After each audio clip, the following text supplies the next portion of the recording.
शिव महापुराण की कथा संपूर्ण विश्व के कल्याण हेतु बाबा देवाधिदेव महादेव की कृपा से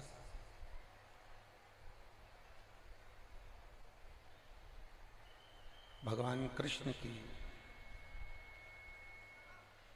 क्रीड़ा स्थली ब्रजभूमि और उस ब्रजभूमि के सतियों के तप की स्थली, गोपियों के वैराग्य की स्थली, साधु सन्यासी साधक उपासकों के तप की स्थली कौशिकला दामोदर मास में कार्तिक महीने में माँ यमुना जी के घाट पर ब्रज की धरा पर ये सुंदर 7 दिवसीय शिव महापुराण की कथा श्रवण करने का सौभाग्य बाबा देवाधिदेव महादेव की कृपा से, करुणा से आप और हमको प्राप्त हुआ है। बड़े भाग्यशाली हैं संपूर्ण कोसी के ब्रजभूमि के रहनिवासी, जो बाबा देवाधिदेव महादेव की कथा दामोदर मास में कार्तिक के महीने में ब्रजभूमि पर श्रवण करने का सौभाग्य मिला है। कथा के मुख्य यजमान आयोजक परिवार श्री सुभाष चंद्र जी अग्रवाल बासैया, श्रीमती रेणु जी अग्रवाल, श्री सौरभ जी अग्रवाल बासैया, श्रीमती सोनल जी अग्रवाल एवं समस्त शिव भक्त परिवार कौशिकला, जिला मथुरा, उत्तर प्रदेश। एक बार यजमान परिवार के लिए जोरदार ताली बजाकर स्वागत वंदन अभिनंदन। जिन्होंने भगवान देवाधिदेव महादेव की यह पवित्र शिव महापुराण की कथा का आयोजन कर संपूर्ण ब्रजवासियों के लिए और संपूर्ण देशवासियों के लिए कार्तिक के महीने का एक सुख प्रदान किया है, एक आनंद प्रदान किया है, एक रस तत्व प्रदान किया है।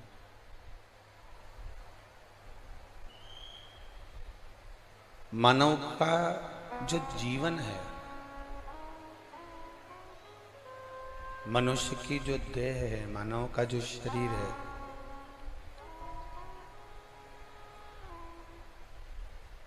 ये मिलना कठिन नहीं है। मानव का शरीर मिलना कठिन नहीं है, पर मानव का शरीर मिलने के बाद भगवान का भजन कठिन है।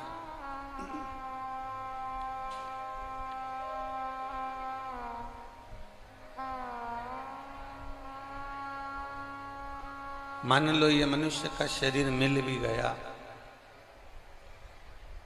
मानव की देह प्राप्त भी हो गई,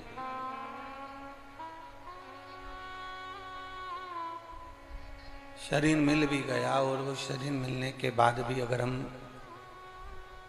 भगवान की विरल भक्ति में नहीं डूब पाए, भगवान के भजन में नहीं डूब पाए, तो ये मानव का शरीर व्यर्थ गया।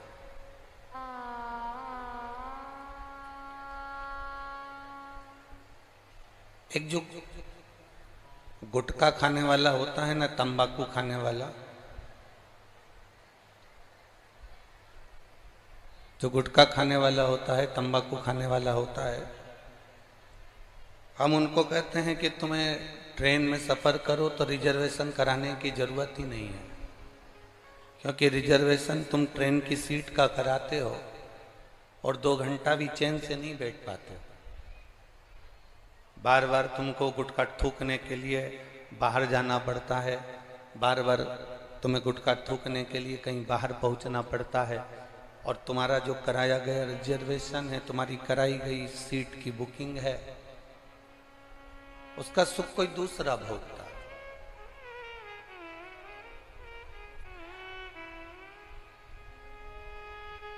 हम तो ये कहना चाहेंगे कि आपने अगर सीट की बुकिंग कराई है, रिजर्वेशन कराया है, तो उसका भोग भी आप स्वयं भोगें, क्योंकि पैसा तो आप नहीं लगाया।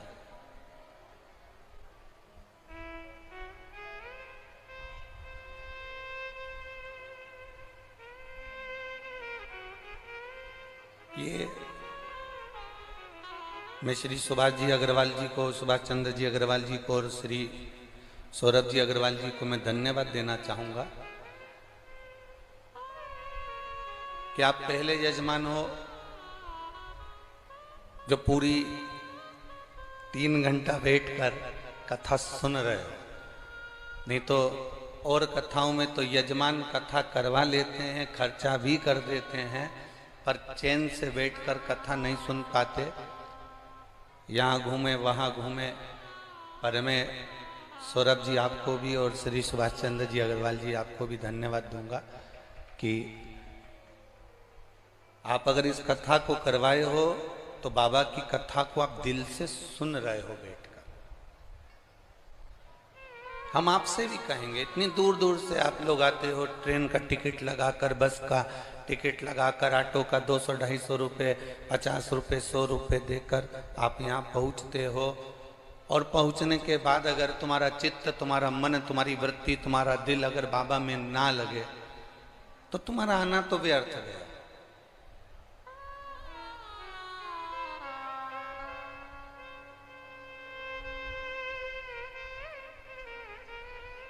ब्रज में रह रहे हो, ब्रज में निवास कर रहे हो, और ब्रज में निवास करने के बाद भी अगर तुम्हारे मुख से राधा का नाम ना निकले, कृष्ण का नाम ना निकले, शिव का नाम ना निकले, राम का नाम ना निकले, भगवान का नाम ना निकले, तो फिर ब्रज में रहना किस कार्य का?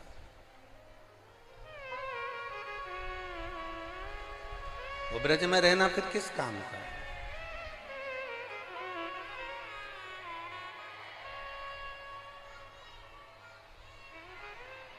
एक व्यक्ति को मालूम है कि ब्रज में जाऊंगा तो मेरा ऑटो अच्छा चलेगा। जरा ध्यान देना, बहुत हो सकता है कि हमारी बात का किसी ना किसी को बुरा भी लग जाए। हो लग जाए तो लग जाए, पर समझने वाली बात है। एक व्यक्ति ऑटो लेकर उसने सोचा ब्रज में जाऊंगा तो ब्रज में, मथुरा में, वृंदावन में, गोवर्धन में, गोकुल में, बरसाने में, नंदगांव में, कौसी में मेरा ऑटो अच्छा चलेगा।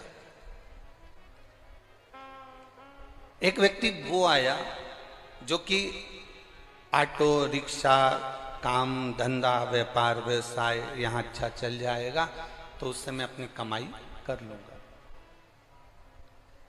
एक व्यक्ति ने विचार करा कि यहाँ पर बहुत सारे लोग आते हैं तो एक काम करता हूँ, बड़ा सारा होटल का निर्माण कर लेता। एक व्यक्ति आया काम धंधे के उद्देश्य से। एक व्यक्ति वो होता है जिसको काम धंधे से मतलब नहीं होता, उसको एक मतलब होता है कि मैं मथुरा के स्टेशन पर उतरा हूँ, वृंदावन की धरा पर ब्रज की रज में आया हूँ, और ब्रज की रज में आया हूँ तो अब भोजन भी देगा तो मेरा बांके बिहारी देगा, और पानी भी पिलाएगा तो बांके बिहारी पिलाएगा, और दुकान भी चलाएगा तो बांके बिहारी चलाएगा। बोल बम का नारा है। अब उस बाबा के सहारे पर, बिहारी जी के सहारे पर, भगवान के भरोसे पर वो आ गया। उसका उद्देश्य ये नहीं है कि मुझे यहां से कमाना है, उसका उद्देश्य यह है कि मुझे ठाकुर जी के चरणारविंद की रस प्राप्त करना।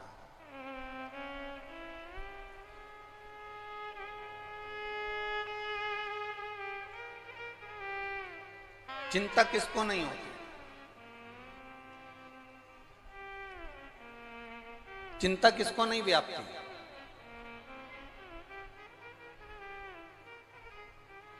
जब भगवान कृष्ण के पोते बज्रनाभ इस ब्रज की धरा पर नंदगांव में जब पहुंचे तो भगवान कृष्ण के पोते बज्रनाभ जी ने जब नंदगांव की स्थिति देखी तो नंदगांव की स्थिति को देखकर उन्होंने विचार करा, इस नंदगांव को सुरक्षित रखने के लिए मैं देवाधिदेव महादेव की अर्चना करता हूं।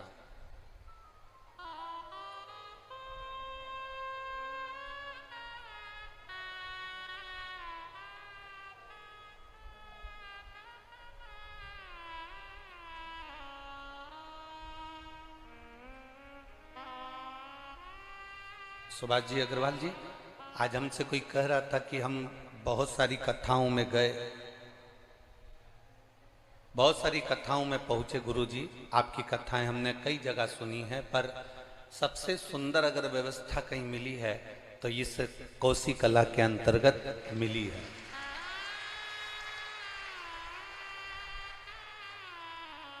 चाहे वो प्रसाद से जुड़ी हुई व्यवस्था हो, भंडारा प्रसाद से जुड़ी हुई व्यवस्था हो, चाहे वो बैठने की व्यवस्थाओं में हो, चाहे वो शौचालय की व्यवस्थाओं में हो, चाहे अन्य व्यवस्थाओं में हो, जल आदि की व्यवस्थाओं में हो,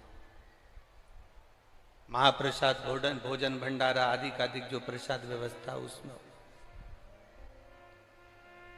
अब उसके लिए आप कह रहे हो कि हम गए, इनसे पूछो अग्रवाल जी से या उनके बेटे सौरभ जी से, तो ये भी कम से कम 3-4 कथा में पहुंचकर पहले व्यवस्थाएं देखकर आए कि क्या दिक्कत किसी भक्त को हो तो वो देखा जाए, फिर उसको सुधारा जाए।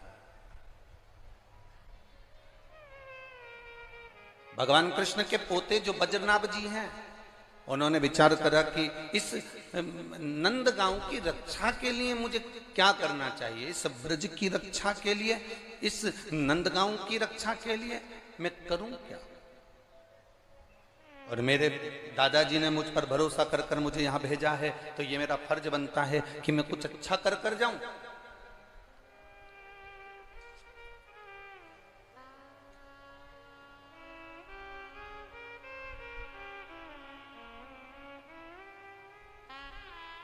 जिसको बांके बिहारी जी की पूर्ण भक्ति चाहिए, पूर्ण भक्ति,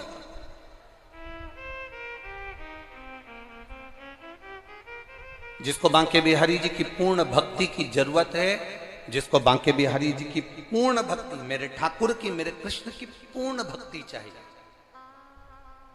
उसको बांके बिहारी का दर्शन करने से पहले गोपेश्वर महादेव का एक बार दर्शन कर लेना चाहिए, फिर बिहारी जी के मंदिर जाना चाहिए। कारण क्या है?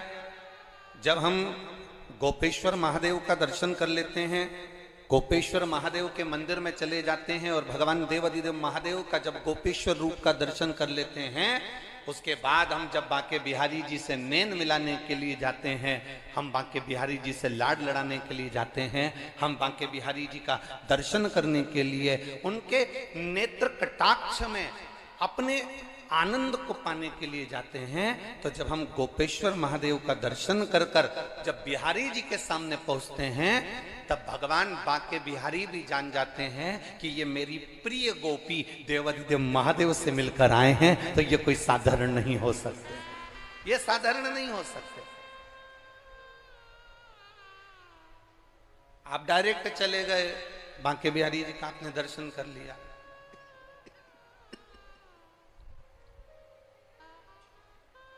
आप सीधे पहुंच गए, अपने बिहारी जी का दर्शन कर लिया।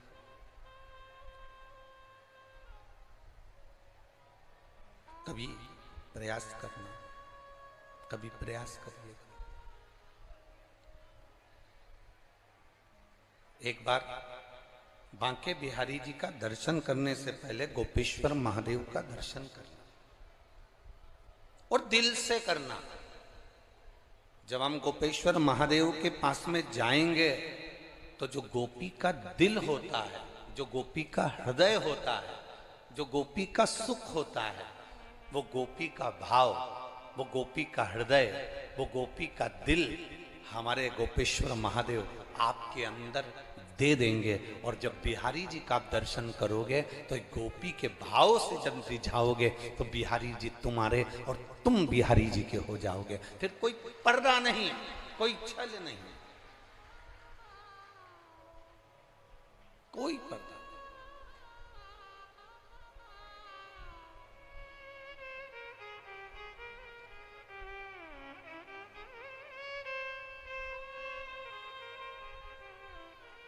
हम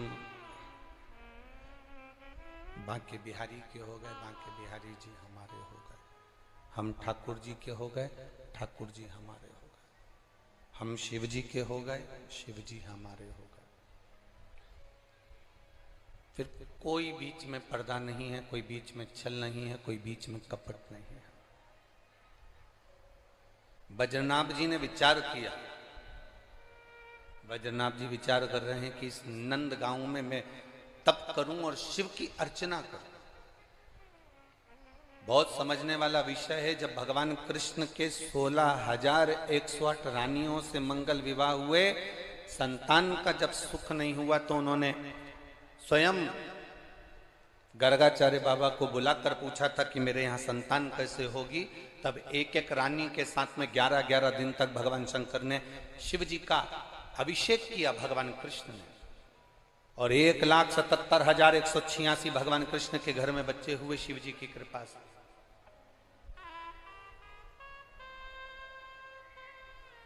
आज वही भगवान कृष्ण के पोते, वही भगवान कृष्ण के पोत। अब बद्रीनाथ जी नंद गांव में जब आए और नंद गांव में उन्होंने देखा कि इस नंद गांव की दशा देखकर मुझे लगता है कि मैं भी यहाँ एक तप साधना, एक मन की स्थिरता रखूं। तब बद्रीनाथ जी ने उसी समय पर, फिर बद्रीनाथ जी ने उसी समय पर भगवान शिव की अर्चना करना प्रारंभ करी, भगवान शंकर की आराधना करना प्रारंभ करा। जैसे स्वच्छ पानी में व्यक्ति का चित्र दिख जाता है। पानी अगर साफ है तो व्यक्ति का उसमें चित्र दिखेगा। बोलो सत्य है कि गलत है? अरे बोलो तो जम के, सही है। अगर पानी साफ है, पानी अगर क्लीन है, पानी अगर स्वच्छ है तो व्यक्ति का चित्र उस पानी में नजर आता है। पानी अच्छा है तो उसमें आपका चित्र दिखेगा, और वाणी अगर अच्छी है तो उसमें आपका चरित्र नजर आ जाता है। पानी में चित्र नजर आएगा और वाणी में चरित्र नजर आएगा। हमारे यहाँ की बुजुर्ग माताएं बड़ी बड़ी विचित्र होती है, जरा सी देर में वाणी से पहचान जाती है। जिसने भी ऊंची आवाज में बात करी, आड़ी टेढ़ी बात करी, तो तुरंत कह देती है तेरे पिताजी के घर से यही सीख के आई है। मतलब समझ गई कि वहां की वाणी यहां तक आई है।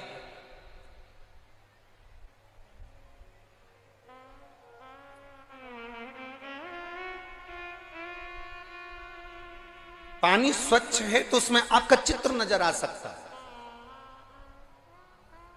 पानी अच्छा है तो उसमें आपका चित्र दिखेगा, और वाणी अगर अच्छी है तो उसमें आपका चरित्र दिखेगा। आपकी लैंग्वेज, आपकी वाणी, आपकी सोच, आपकी बुद्धि, आप जो दे रहे हैं वो लेने की भी भावता आपके भीतर हो। एक व्यक्ति, एक गांव में एक चौबे जी रहते थे, और कोई उनको बड़े प्रेम से बुलाता था, चौबे जी, ओ चौबे जी। तो चौबे जी भी बड़े प्रेम से जवाब देते थे, हाँ जी, क्या बात है, क्या हो गया। और कोई एकदम जमकर तेज तराटी में बोल दे, चौबे, इतने में तो चौबे को भी आ जाए, क्यों बे। बोलो सही है कि गलत है? अब तुमने जैसा दिया वैसा तुम्हें प्राप्त हुआ, तुमने जैसे प्रदान किया वैसा तुम्हें मिल रहा है, जैसा तुम दे रहे हो वैसा तुम्हें प्राप्त हो रहा है, जैसा तुम दोगे वैसा तुम्हें मिल जाएगा, जैसा तुम प्रदान करोगे वैसा तुम्हें प्राप्त हो जाएगा। तुमने बोला चौबे जी, तो उसने भी कहा हाँ जी, क्या बात है जी, कैसे हो जी। और जैसे तुमने अपशब्द में कहा चोबे, और जैसे तुमने कहा चोबे तो उसने भी कह दिया क्यों बे, मतलब तुम जैसा दे रहे हो, तुम जैसा प्रदान करो, तुम जैसा देने का प्रयास कर रहे हो, तुम जैसा देने का प्रयास कर रहे हो, तुम जैसा प्रदान करने का प्रयास कर रहे हो, वैसा आपको प्राप्त हो। तो पानी अगर स्वच्छ है, पानी अगर निर्मल है, पानी अगर साफ है, तो उसमें हमारा चित्र नजर आता है, उसमें हमारे चित्र को हम देख सकते हैं। और अगर वाणी आपकी अच्छी है तो उसमें आपका चरित्र आप देख सकते हैं कि आपका चरित्र कैसा है, आपका जीवन कैसा है। वज्रनाभ नंदगांव में आए, नंदी पर्वत के ऊपर वज्रनाभ बैठ गए और मट्टी के शिवलिंग का निर्माण वज्रनाभ ने किया, पार्थिव शिवलिंग का निर्माण।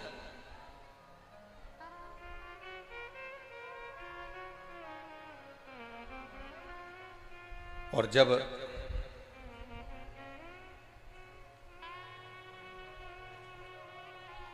पार्थिव शिवलिंग का निर्माण किया गया और जब उस पार्थिव शिवलिंग का निर्माण कर कर वज्रनाभ जी ने जब अर्चना करना प्रारंभ करी, भगवान देवादिदेव महादेव प्रकट नहीं हुए वज्रनाभ के सम्मुख।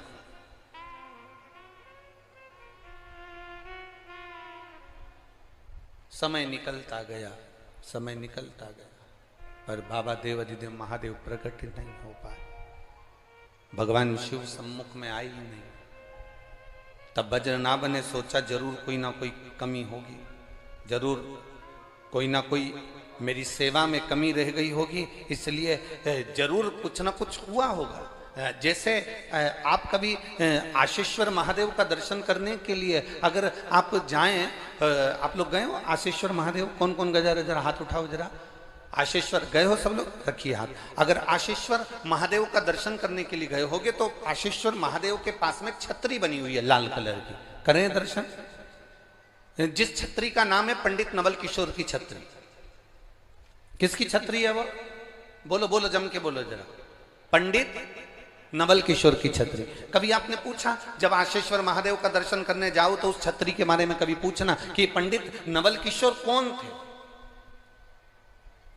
और देवादिदेव महादेव आशीश्वर महादेव के पास में इनकी ये छतरी क्यों बनाई गई?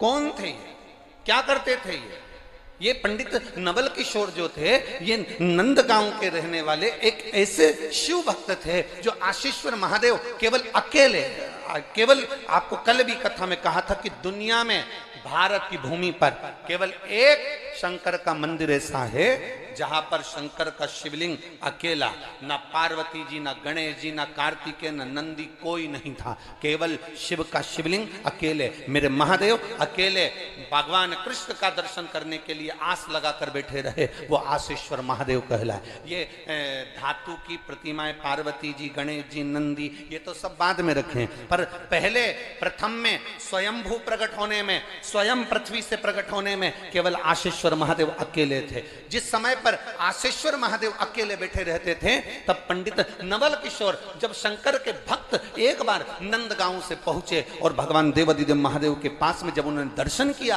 अकेले शंकर बैठे हुए थे। पंडित नवल किशोर को लगा मेरे बाबा अकेले बैठे हुए हैं, और रोज अब वो अकेले बैठा हुआ देखते पंडित नवल किशोर तो उनको लगता कि मेरे शंकर जी अकेले बैठे, मेरे बाबा अकेले बैठे, मेरे शिव अकेले बैठे। भक्त कैसा होता है, भक्त का स्वरूप कैसा होता है, भक्त का भाव कैसा होता है?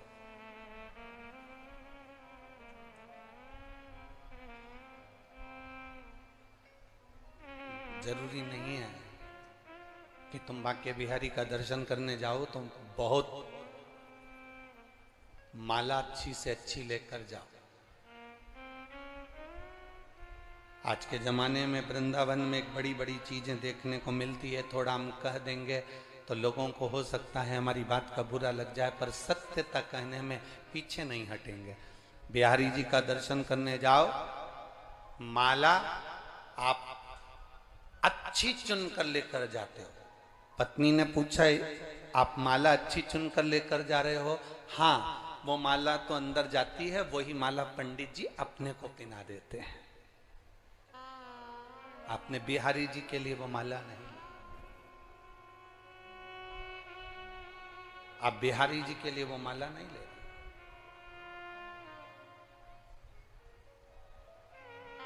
बिहारी जी ने कभी नहीं कहा, बांके बिहारी ने कभी नहीं कहा कि मुझे तुम बहुत सुंदर वस्तु ला कर देना। मेरे ठाकुर जी कहते हैं,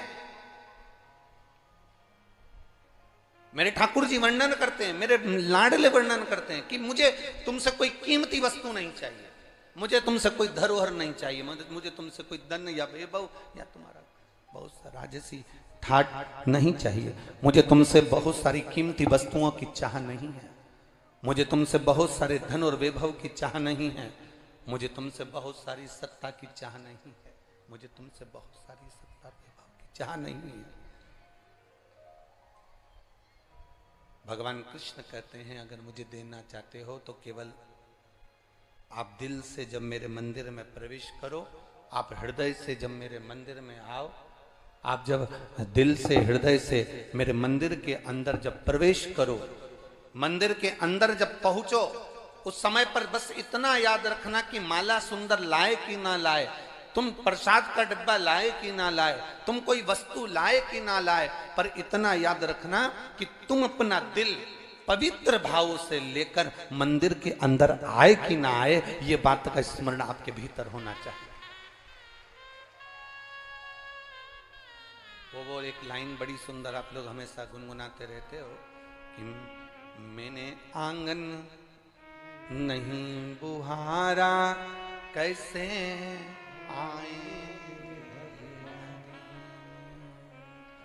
अब तक गंदा पड़ा है द्वारा कैसे आएंगे हरि, कैसे आएंगे हरि, कैसे आएंगे हरि, अब तक गंदा पड़ा है द्वारा कैसे आएंगे, हम कैसे उसको रिझाएं।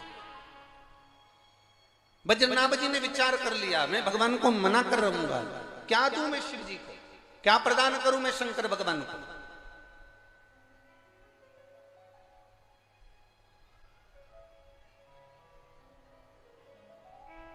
क्या दें हम भगवान शिव को।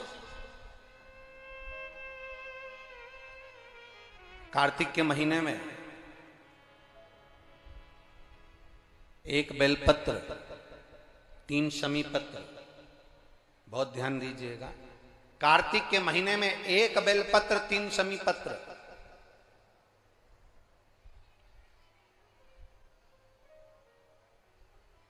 कार्तिक के महीने की दोनों अष्टमी में से किसी भी अष्टमी पर,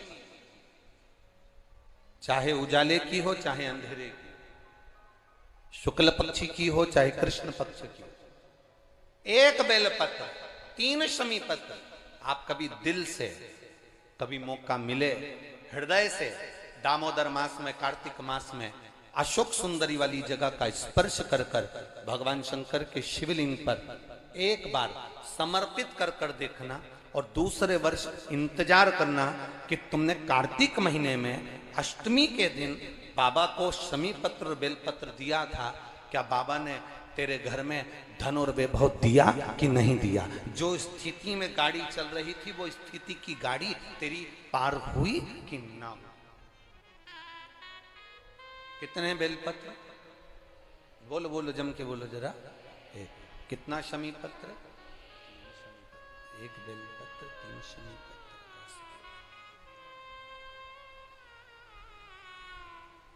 कभी स्मरण में लाइएगा।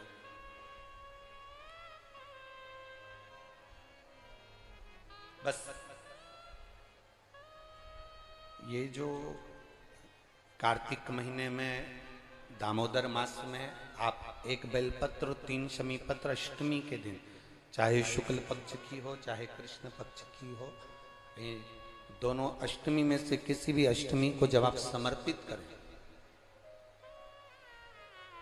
तो चंपेश्वर महादेव का नाम लेकर, कौन से महादेव, जम के बोलो जरा, सबकी आवाज आना चाहिए, चंपेश्वर महादेव, केवल चंपेश्वर महादेव का नाम लेकर आप अशोक सुंदरी का स्पर्श कराकर शंकर भगवान के शिवलिंग पर समर्पित करें। अशोक सुंदरी तो मालूम है ना सबको।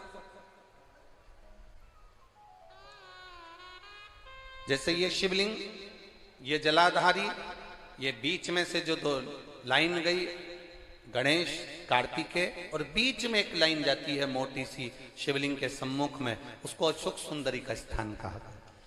शंकर भगवान के ऊपर जो जल की जलाधारी लगती है, जिसमें से बूंद बूंद पानी गिरता है, वो भगवान शंकर की 5 बेटियां हैं जो ऊपर कलश के रूप में रखी रहती हैं, जिसमें से बूंद बूंद जल नीचे गिरता है। जया, विषहरा, शामली बारी, दौतली, देव। शिव जी की 5 बेटी, शंकर भगवान की 6ठी बेटी अशोक सुंदरी बीच में। जब आप बेलपत्र 1, शमी पत्र 3, चंपेश्वर महादेव का नाम लेकर अशोक सुंदरी का स्पर्श कराकर भगवान शंकर को जब आप समर्पित करेंगे, इस कार्तिक महीने में दामोदर मास में अष्टमी तिथि के दिन, चाहे वो शुक्ल पक्ष की हो चाहे वो कृष्ण पक्ष की हो, अष्टमी तिथि को अगर समर्पित करते हैं तो आप वर्ष भर में इंतजार कर कर जरूर बताना कि तुम साल भर पहले जितना कमाते थे, वर्ष भर पहले तुम जो व्यापार व्यवसाय कर रहे थे, साल भर से जो नौकरी के लिए प्रयास कर रहे थे, उसमें सफलता आपको अगले वर्ष की दामोदर मास आने से पहले मिली कि नहीं मिली, वो स्मरण आपके भीतर होना चाहिए।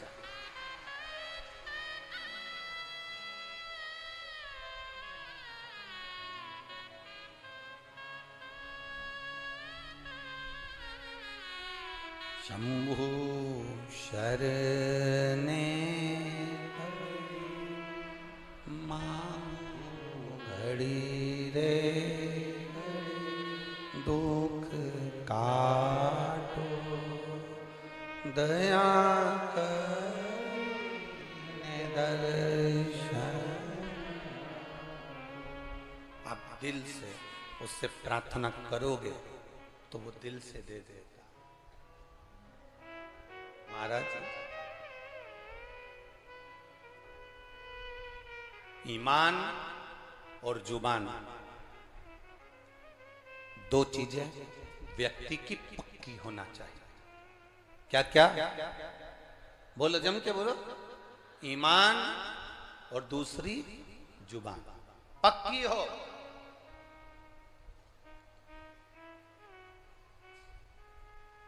आप दिल से, आप बाबा का भजन कर देखो, आप दिल से बाबा का स्मरण कर देखो। एक पत्र आया है,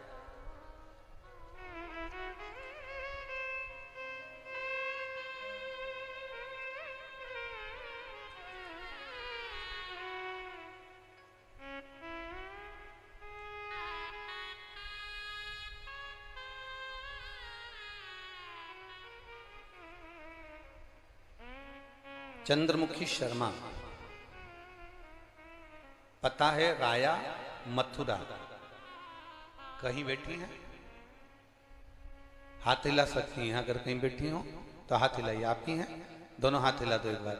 हाँ, हिलाइए दोनों हाथ। ठीक है, एक बार वापिस हाथ हिला दो।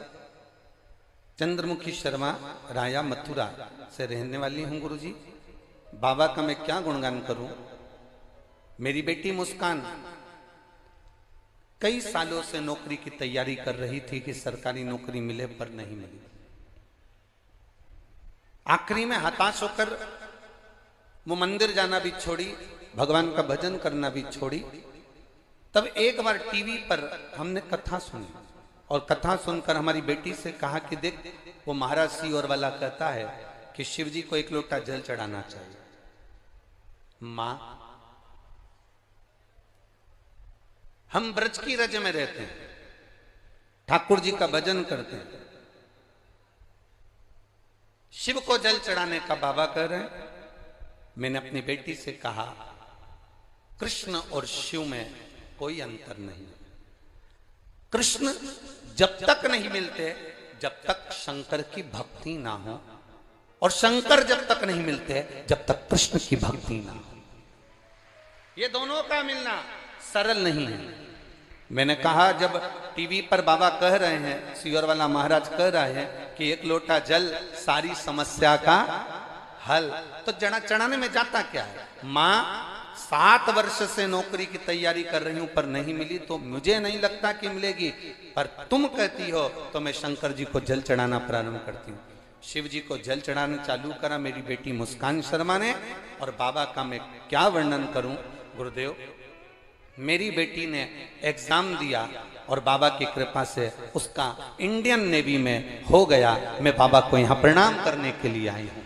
ये शिव तत्व है भक्ति, ओ घड़ी है शंकर।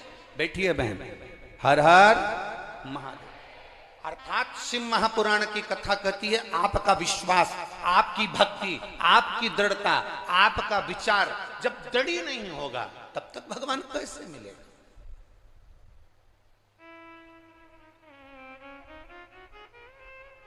अरे अगर भोले बाबा का सहारा न होता तो दुनिया में कोई हमारा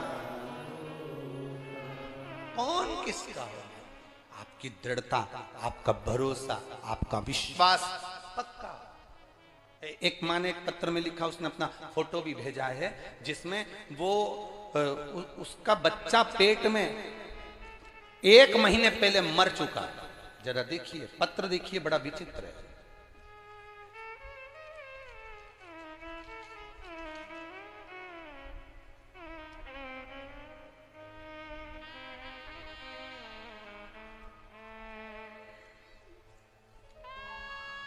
उसके वेंटिलेटर पे पड़े हुए फोटो जिसमें वो महिला का बच्चा 1 महीने पहले मर चुका पेट के अंदर, और जहर पूरे शरीर में फैल गया, और डॉक्टर ने उस बच्चे को निकाल तो दिया पर आखिरी में कह दिया कि ये महिला भी 15 से 20 मिनट के अंदर मर जाएगी, ये जीवित नहीं रहेगी। अब पत्र, उसका पत्र पहले ढूंढेंगे।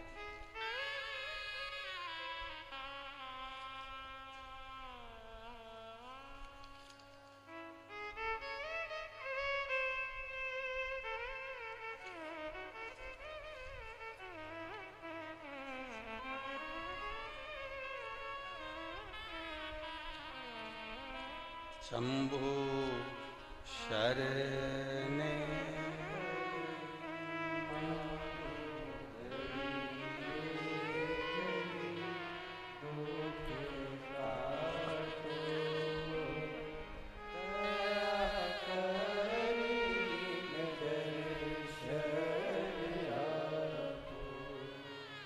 शंभु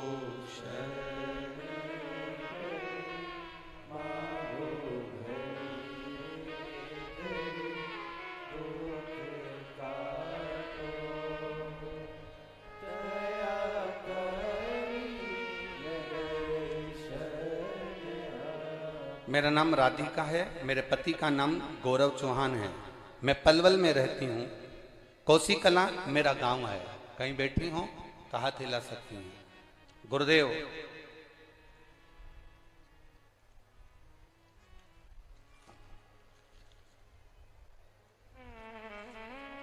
कहीं बैठी हो तो हाथ हिला सकती हूँ। दिख गई? हाथ हिलाओ एक बार। हाँ ठीक है। श्री शिवाय नमस्तुभ्यं।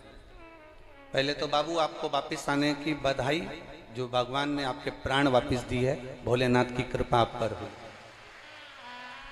मेरे पति का नाम गौरव चौहान है। मैं पलवल की रहने वाली हूँ। कोसी कला मेरा गांव है। मैं भोले बाबा का क्या वर्णन करूँ गुरु जी। गर्भस्थ मेरा पूरा टाइम चल रहा था। 13/4/2023 को अल्ट्रासाउंड कराया गया जिसमें बच्चा प्राण त्याग चुका था, पर ध्यान नहीं दिया गया और आखिरी में बच्चा अंदर ही मर गया, जिसका पॉइजन मेरे शरीर में फैल गया। डॉक्टर के हिसाब से बच्चे को बाहर निकाला गया और मेरे भी बचने की उम्मीद नहीं थी, जिसके फोटो मैं लगा रही हूँ। आप देख सकते हैं इन फोटो को एलईडी के माध्यम से और टीवी के माध्यम से, आस्था चैनल के माध्यम से जो वेंटिलेटर पर पड़ी हैं उनका फोटो आप देख सकते हैं। पूरा जहर शरीर के अंदर फैल गया। मेरे शरीर के अंदर जहर फैला तो मेरे शरीर का जहर पूरे मेरे हाथों में और पांव में आ गया, जिसका फोटो आप देख रहे हैं। वो जहर कहां से निकल रहा था वो भी आप देखिए। उस टीवी के माध्यम से, आस्था चैनल के माध्यम से, एलईडीओं के माध्यम से शरीर का जो अंदर का जहर था वो फूट फूट कर बाहर की ओर निकलने लगा, जो शरीर में से निकलना प्रारंभ हुआ। गुरुदेव तब करा क्या जाए? तब डॉक्टर ने भी जवाब दे दिया कि ये महिला नहीं बचेगी और वापस ले जाने को कहा। तब मेरी बहन का तुरंत सूचना आई, तो चिंता मत करो, ये बचेगी जरूर। केवल कुछ घंटे दिए थे इसके प्राण छूटने में, और बाबा की कृपा से एक बेलपत्र शंकर जी पे चढ़ी हुई मेरे पास में लाके रखी, और शिव जी पे चढ़ा हुआ जल मेरी आंखों में और शरीर पर मेरी बहन लगाती रही, और उसी के बल पर आज मैं जीवित बैठी हूं। ये शिव जी की कृपा है, बहुत बड़ी कृपा, शंभु कृपा। धीरे धीरे आराम लगा, और शिव कृपा का वर्णन क्या किया गया। इन्होंने एक पत्र में एक बड़ी सुंदर बात लिखी। दीदी आपको बहुत बहुत साधुवाद है।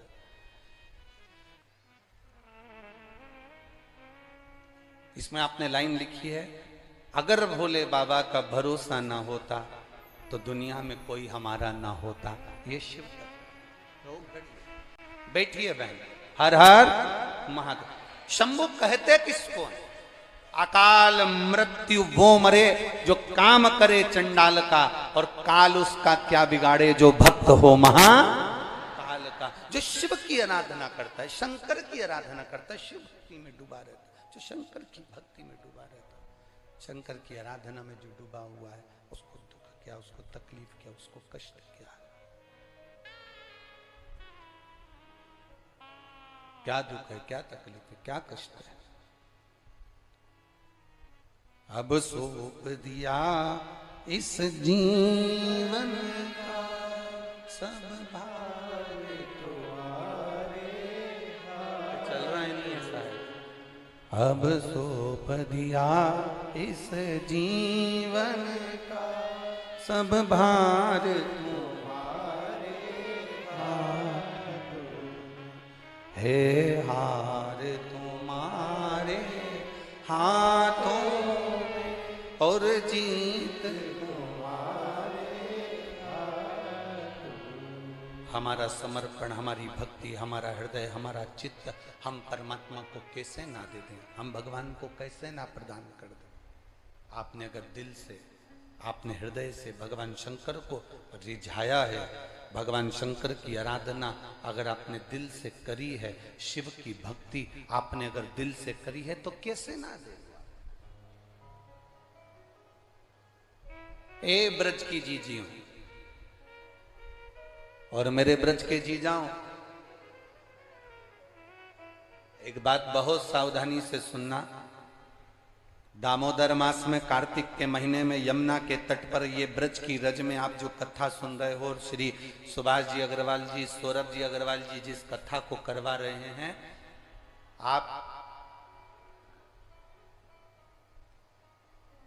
आ तो गए हो बाबा के दरवाजे पर इतना अंदाजा लगा कर जाना कि मेरा बाबा तुमको खाली नहीं भेजेगा, वो भरकर जरूर भेजेगा।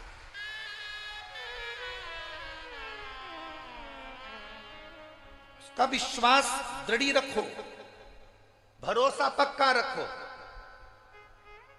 ये सुभाष जी अग्रवाल जी ये 3 साल 4 साल से लगे हुए थे। कथा कथा कथा। उनकी धर्म पत्नियों को भी धन्यवाद दूंगा और उनकी बहू रानियों को भी धन्यवाद दूंगा, जो निरंतर अपने पतियों से कहती रही, चाहे वो सुभाष चंद्र अग्रवाल जी की धर्मपत्नी हो, चाहे वो सौरभ जी की, कहती रही कथा करवाना है, शिव महापुराण कथा करवाना है। अर्थात तुम अगर दड़िए बनकर पीछा पकड़ कर बैठे तो वो कथा तुमको मिली, भले 3-4 साल में मिली, पर मिली।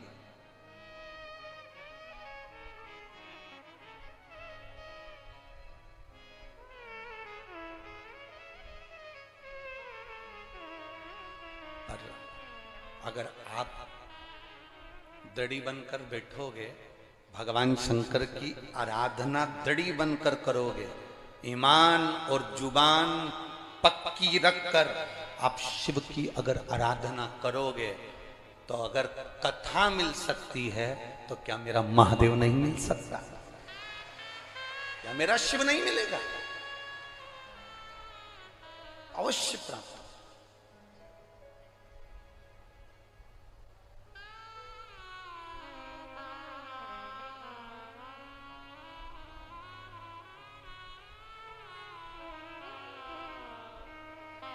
ब्रज की रज में लोग आते हैं तो पेड़ों में कान लगाकर सुनते हैं राधा का नाम मिल रहा।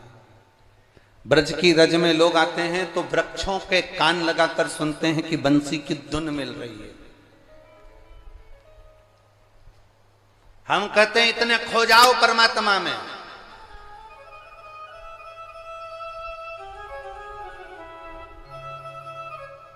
इतने खो जाओ परमात्मा में, इतने डूब जाओ भगवान में कि तुम्हें वृक्ष में कान लगाने की जरूरत ना पड़े। मेरा कृष्ण कन्हैया तुम जब चलो तो तुम में कान लगाकर तुम्हारे नजदीक में आकर खड़ा हो जाए तो समझना कि ब्रज की रज में आना हमारा सार्थक हुआ।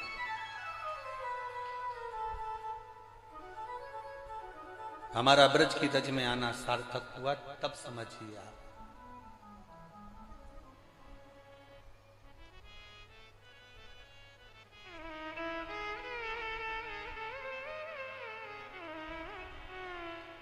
आप सब लोग ब्रज की रज में रहते हो। मीरा भगवान कृष्ण के पास जाती थी कि भगवान कृष्ण मीराबाई के यहां आते थे? बोलो जरा, उत्तर दो, जम के बोलो जरा।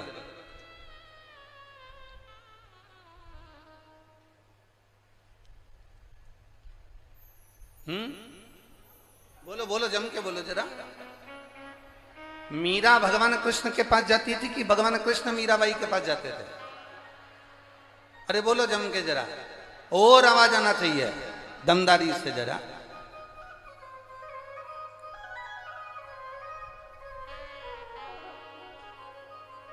मीरा भगवान कृष्ण के पास नहीं, मीरा जहां बैठती थी भगवान की भक्ति में ऐसी डूब जाती थी कि कृष्ण ब्रज छोड़कर मीराबाई के पास मेवाड़ में दौड़कर चले जाते। ये भक्ति है मीरा का। आप जहां बैठो, कोई कहता है कि हम वहां जाएंगे तो भगवान मिलेंगे, कोई कहता है हम भगवान को पाने के लिए केदारनाथ जाएंगे, कोई कहता है हम भगवान को पाने के लिए कैलाश जाएंगे, कोई कहता है भगवान को पाने के लिए वहां जाएंगे, कोई कहता है भगवान को पाने के लिए हम वहां जाएंगे। हम कहते हैं कहीं जाने की जरूरत नहीं है, तुम्हारे घर में रहो, तुम्हारे घर के पास में जो शंकर का मंदिर हो, तुम्हारे घर के पास में जो शिवालय हो, तुम्हारे घर के पास में जो शंकर की चौखट हो, बस वहां चले जाओ, एक लोटा जल अपने घर में से भर कर लेकर जाओ और शंकर को समर्पित कर कर आओ। तुम्हें कहीं जाने की जरूरत नहीं, महादेव तुम्हें ढूंढते ढूंढते तुम्हारे पास जरूर आएंगे।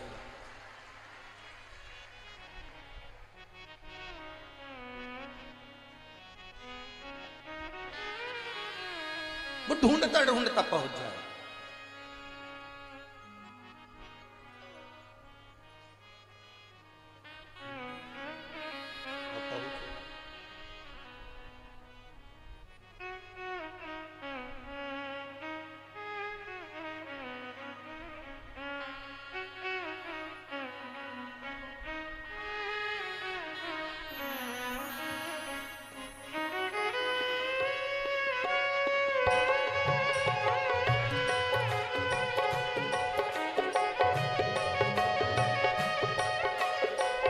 आओ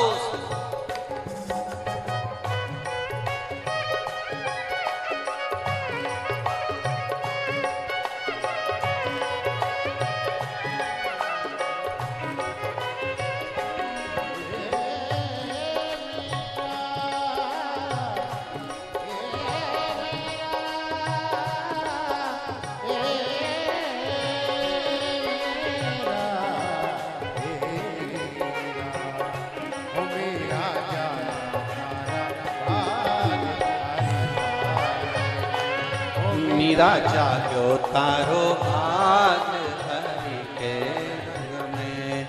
मीरा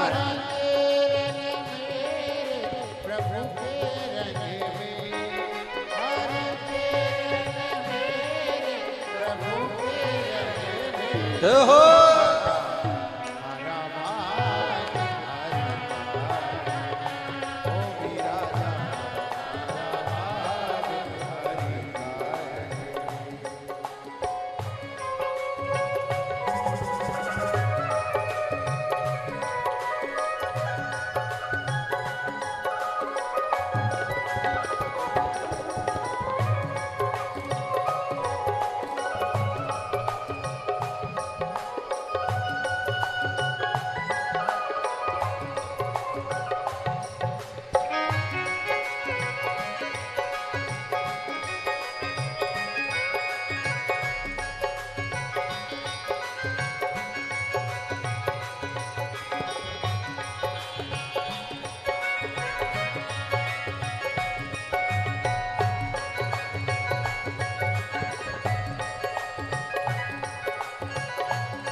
पिपारा रानाज भेजा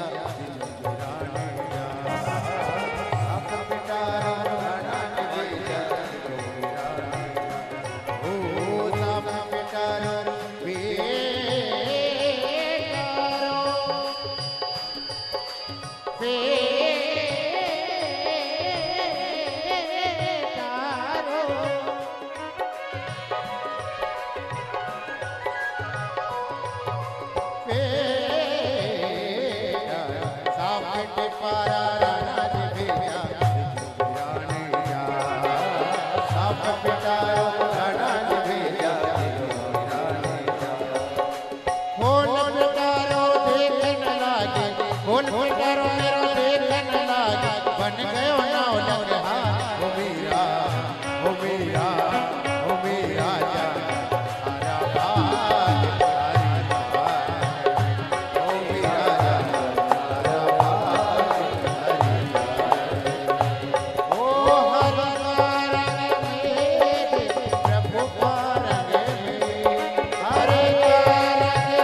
दिल से निवेदन करिए, भगवान शिव को भाव से हृदय से प्रार्थना करें। जहां जगह मिले वहां बैठकर भगवान शिव से मन की बात बड़े भाव के साथ कहिए।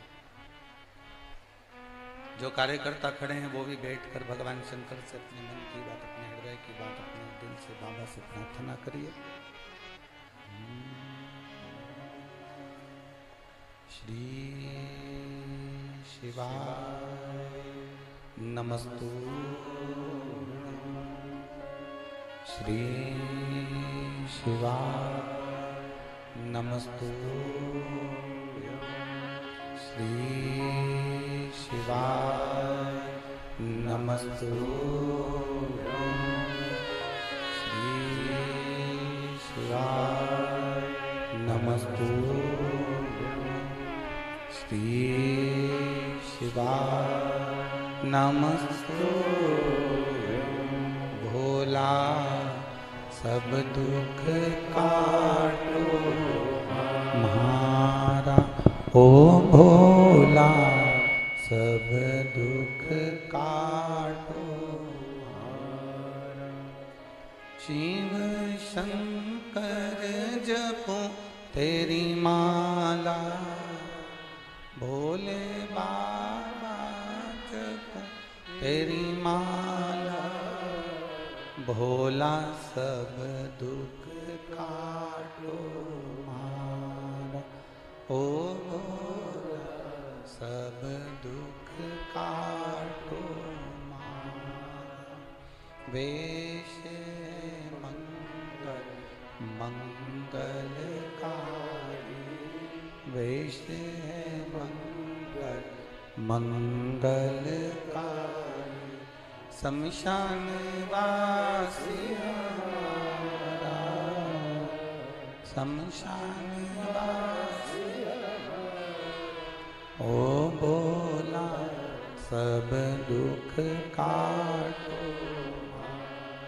ओ भोला सब दुख काटो। शिव कथा कहती है, आप दिल से जब पुकारे उसको, वो दिल से सम्मुख में आता है। हमें कान लगाने की जरूरत नहीं पड़ेगी। जब हमने हृदय से दिल से भगवान शंकर की आराधना करी है तो बाबा दिल से आपके पास पहुंचता है।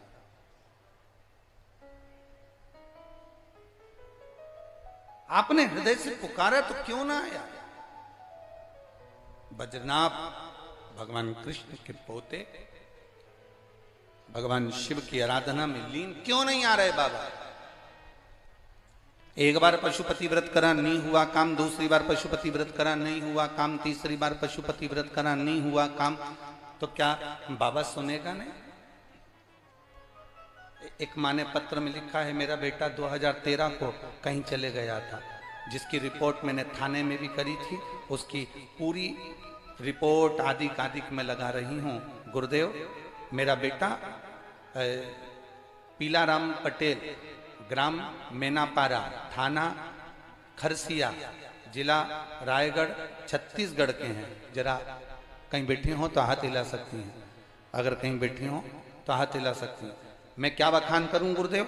पशुपति व्रत में वो वर्णन है, मेरा बेटा 11/7/2013 को लापता हो गया था और कहीं चला गया था, वो मिला नहीं।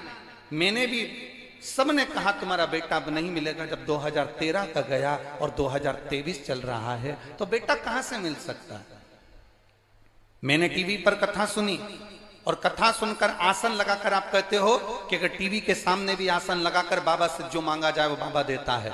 मैंने आसन लगाकर बाबा से कथा सुनी 2021 में और बाबा से प्रार्थना करी। पहली बार टीवी पर कथा सुनी थी गुरुदेव और आसन लगाकर बाबा से विनती करी। और मैं क्या वर्णन करूं गुरुदेव, 28 फरवरी 2022 को शंकर भगवान की कृपा से जिस जगह पर आप कथा कर रहे थे 28 फरवरी 2022 को, मेरे बाबा ने ऐसी करुणा करी, मेरा बेटा 11/7/2013 को लापता हुआ था और मैं टीवी के सामने बैठकर बाबा की कथा सुन रही थी और बाबा से प्रार्थना कर रही थी। उसी समय पर 28 फरवरी 2022 को मेरा बेटा रात्रि को 12 बजे मेरे घर वापिस आ गया। ये शिव की भक्ति है, अविरल भक्ति। ये शिव की आराधना, ये शंकर की उपासना,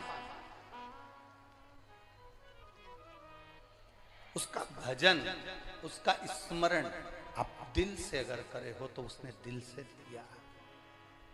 आप लोगों से निवेदन बस केवल इतना है कि जिस समय पर श्री शिवाय नमस्तुभ्यम आप और हम बोले, उस समय आप भी अपने दिल की बात मेरे महादेव से, अपने मन की बात इस ब्रज की रज में बाबा देवाधिदेव महादेव से, अपने हृदय से बाबा के चरणों में अपने मन की बात अवश्य कहें, अपने दिल की बात अवश्य कहें,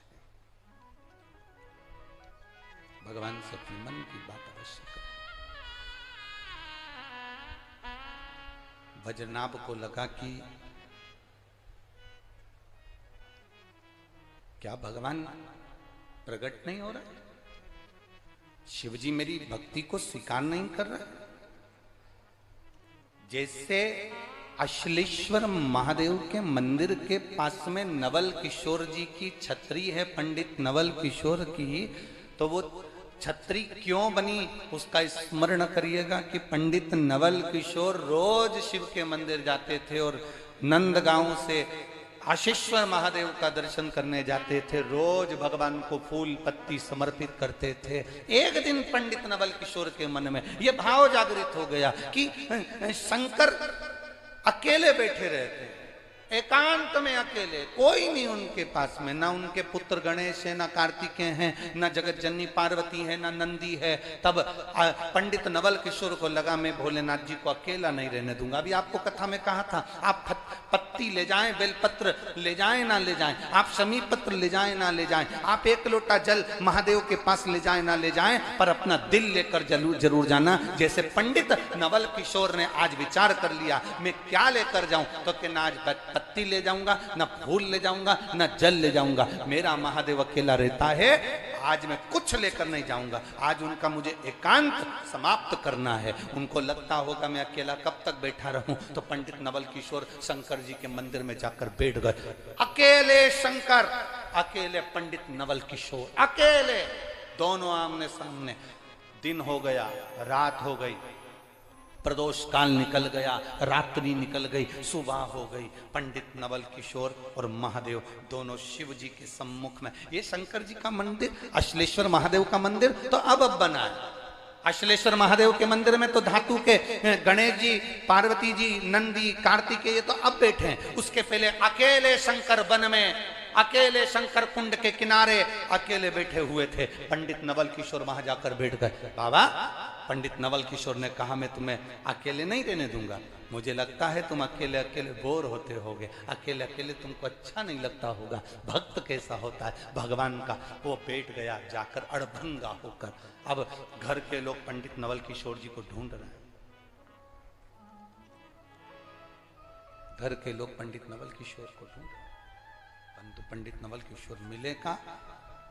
किसी ने कहा कि वो शिवजी के मंदिर जाते थे अश्लेश्वर महादेव के दर्शन करने के लिए, शंकर के मंदिर पहुंचते थे। चलो,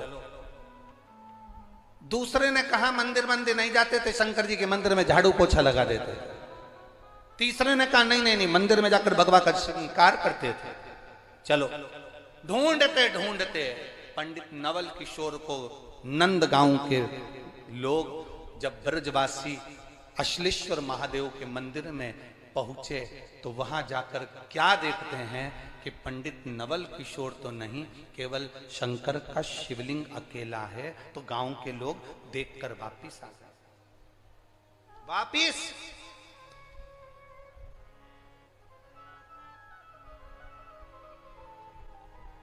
अब पंडित नवल किशोर है कहां?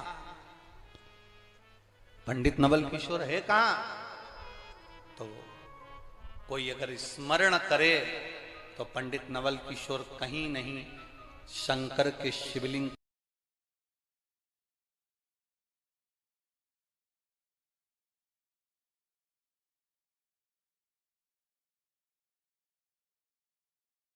के ठीक सामने अकेले बैठे बाबा से बात कर रहे हैं। बाबा, आप अकेले बैठे हो? बाबा, आपको अकेला अच्छा नहीं लगता होगा ना? बाबा, आज मैं आपके लिए फूल लेकर नहीं आया।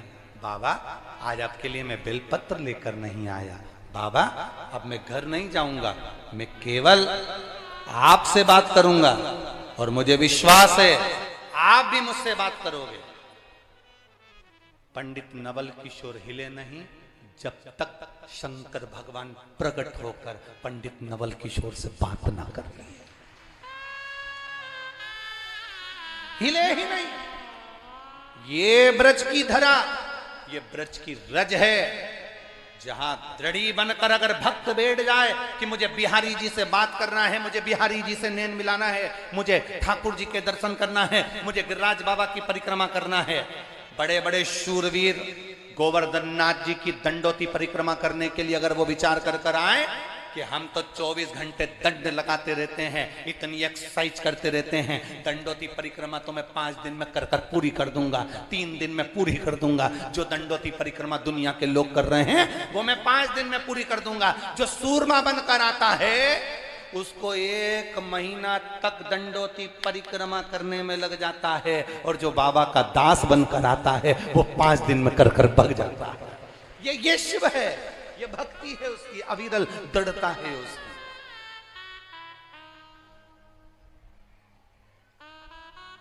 अब सौंप दिया इस जीवन का सब भार तुम्हारे, अपनी भक्ति भगवान के उस भाव में जोड़ कर रखिए। भक्ति और भाव का मिलन जब होगा तो सुख अपने आप होगा।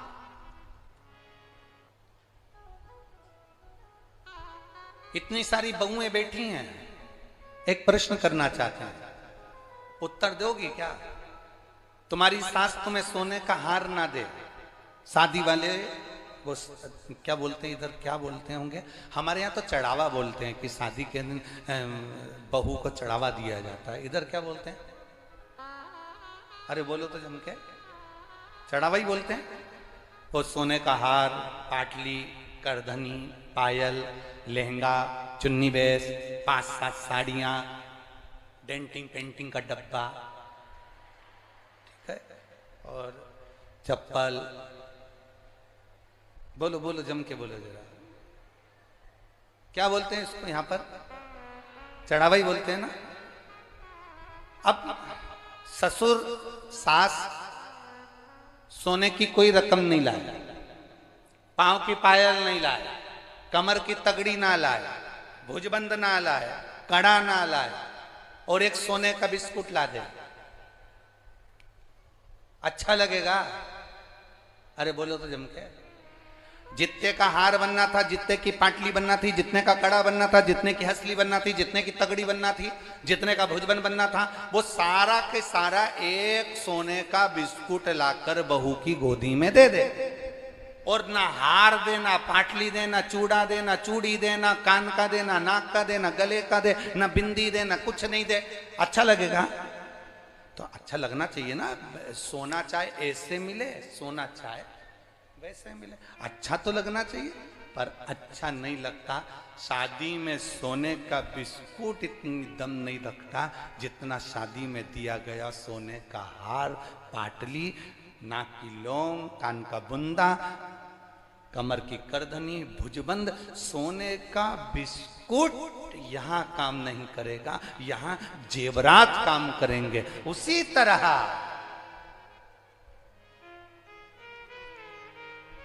करोड़ों का मकान तैयार कर लो,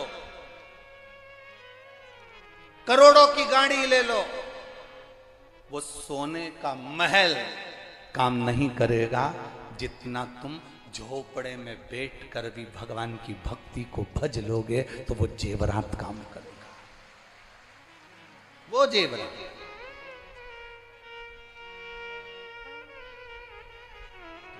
भगवान की जितनी जितनी भक्ति करोगे तुम, भगवान का जितना जितना भजन करोगे तुम, भगवान का जितना जितना स्मरण करोगे, वो तुम्हें सुख देगा, वो तुम्हें आनंद देगा, वो तुम्हारी अविरलता भक्ति को प्रदान करेगा।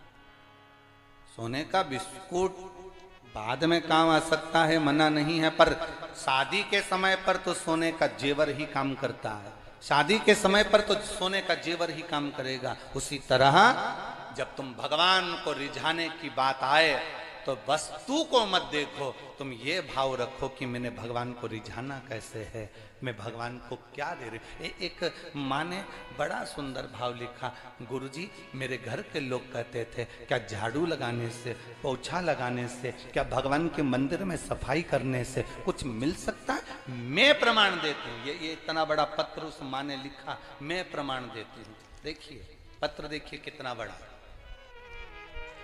और पत्र लिखा है, मेरा नाम सुनीता है और मैं उदय रेजिडेंसी कलवारी आगरा की रहने वाली हूँ। कहीं बैठी हो तो हाथ हिला सकती हैं, कहीं बैठी हो तो अपना हाथ हिला सकती हैं दोनों। हाँ एक बार वापिस हिला दो। हाँ ठीक है।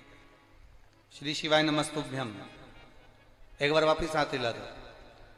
मेरा नाम सुनीता है और मैं उदय रेजिडेंसी कलवारी आगरा की रहने वाली हूँ। गुरुजी बाबा का मैं क्या गुणगान करूं। बाबा बाबा है। मेरी बेटी 4 साल से सरकारी नौकरी की तैयारी कर रही थी पर उसका सिलेक्शन नहीं हुआ था। तब मैंने अपनी बेटी से कहा कि बाबा के मंदिर पर जाया कर, सफाई कराकर, मंदिर में श्रृंगार कराकर 1 लोटा जल बाबा को चढ़ाया कर। आजकल के पढ़े लिखे बच्चे कहाँ विश्वास करते हैं बाबा पर मेरी बेटी ने विश्वास करा, शिव मंदिर जाना चालू करा, शंकर के मंदिर में सफाई करती, जाकर श्रृंगार करती, पशुपति व्रत 3 बार कर चुकी। और बाबा की कृपा का मैं क्या गुणगान करूं। लोग कहते हैं पशुपति व्रत करना चाहिए, 1 बार करा नहीं हुआ, उसका मन टूटा, दूसरी बार करा फिर मन टूटा, तीसरी बार मेरी बेटी ने कहा नहीं करूं। मैंने कहा 1 बार फिर कर, बाबा कृपा करेगा। और मेरी बेटी का इंटरव्यू हुआ और बाबा की कृपा से मैं क्या वर्णन करूं गुरुदेव, मेरी बेटी का ऑल इंडिया में 5वें स्थान पर उसकी नौकरी का पद उसे प्राप्त हुआ। मैं बाबा को यहाँ धन्यवाद देने के लिए आई हूँ, जिसकी सरकारी नौकरी लगी। गुरुदेव एक बात और कहना चाहती हूं कि बाबा की मंदिर में सेवा का क्या फल होता है। गुरुजी मेरे ऊपर मेरे बाबा ने बड़ी कृपा करी। पिछले साल जुलाई के महीने में मेरी आंतों में कैंसर हो गया, जिसका बहुत बड़ा ऑपरेशन हुआ था और मेरा शरीर में नलियां लगी हुई थी। इनमें से एक नली से मार्च के महीने में वापिस पस आना प्रारंभ हो गया। डॉक्टर को दिखाया तो कहा कि इनको कैंसर फिर फैल गया। जब कैंसर और ज्यादा मात्रा में फैलने लगा तो डॉक्टर कहने लगा इनका ऑपरेशन फिर करना पड़ेगा। गुरुदेव शरीर की स्थिति ठीक नहीं, करा क्या जाए। तब मैंने शिव महापुराण के माध्यम से सुना, शंकर पर चढ़ा हुआ जल पीने पर, 1 बेलपत्र खाने पर, बाबा के मंदिर में झाड़ू और पोछा लगाने पर सुख की अनुभूति होती है। डॉक्टर के अनुसार मैंने कहा कि आप अभी मेरा ऑपरेशन मत करो, मुझे बाबा की सेवा करने दो, अब जो होगा वो बाबा करेगा। दवाई लेती रही, डॉक्टर को दिखाती रही और बाबा की कृपा से गुरुदेव मंदिर की बेलपत्र उठाकर खाकर कुंदकेश्वर महादेव के नाम से लेती और बाबा की कृपा से मेरा कैंसर अब धीरे धीरे पूर्ण तरह से समाप्त हुआ। मैं बाबा को धन्यवाद देने के लिए आया। एक बार दोनों हाथ हिला दो, आराम है। हाँ दोनों हाथ हिलाओ, हर हर महादेव। बैठी है, श्री शिवाय नमस्तुभ्यम। ये शिव तत्व है, अवघड़ी है। करो भक्ति उसकी।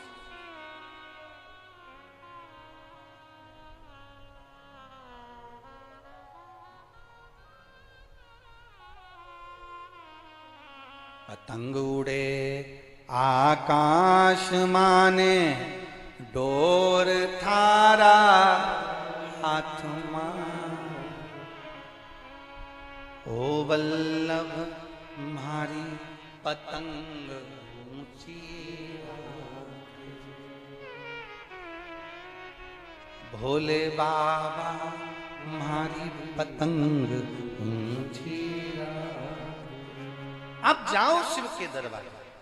झाड़ू लगाने से क्या मिलेगा शंकर के मंदिर में, पोछा लगाने से क्या मिलेगा शंकर के मंदिर में। स्वयं वज्रनाभ की कथा कहती है, भगवान कृष्ण के पोते की कथा कहती है कि इस नंद गांव की रक्षा कौन करेगा। मेरे शंकर की भक्ति में वज्रनाभ डूब गए। ऐसी भक्ति वज्रनाभ ने करी कि शंकर प्रकट भी नहीं हुए। तब वज्रनाभ को लगा कि मेरी सेवा में कोई कमी हो गई। एक बार पशुपति व्रत में फल ना मिले दूसरी बार करना, दूसरी बार ना मिले तीसरी बार करना। शंकर जी के मंदिर में लोटा भर जल चढ़ाने से अगर फल ना मिले, घबराना नहीं। 1 साल, 1 महीना, 2 महीना, 3 महीना, 4 महीना, 6 महीना, 1 साल, 2 साल, उसका पीछा मत छोड़ना। उसके दरवाजे पर जाते रहना, उसके द्वार पर जाते रहना। जब हम उसकी चौखट पर जाते रहेंगे तो एक ना एक दिन उसकी कृपा दृष्टि हमारे ऊपर होगी जरूर, और वह हाथ पकड़कर पार करेगा जरूर, ये निश्चित है। हम हिम्मत हार जाते हैं, हम हिम्मत हार जाते हैं। पर क्यों हारे हिम्मत? किस लिए हारे? बजनाभ ने हिम्मत नहीं हारी। एक पत्र और है बड़ा सुंदर।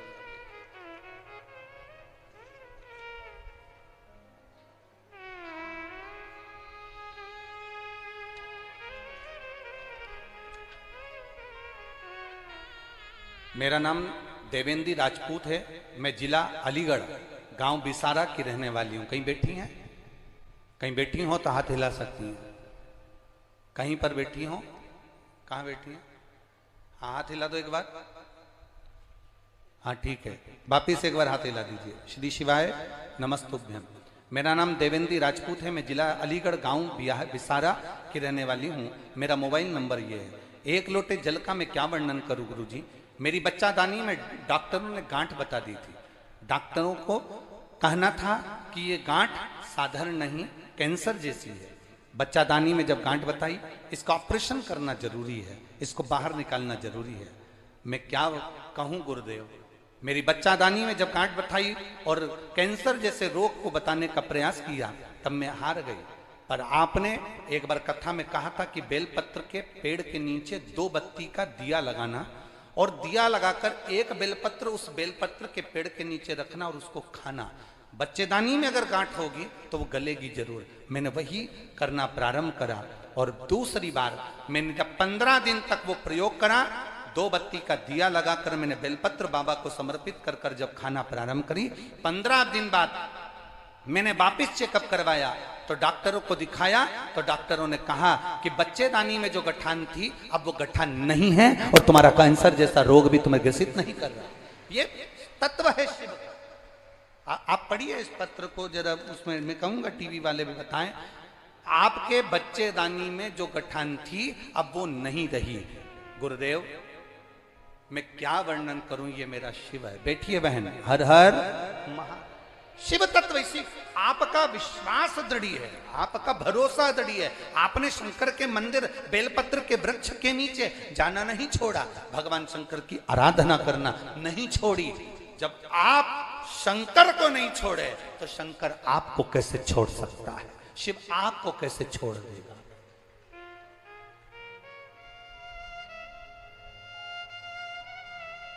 करो उसकी भक्ति।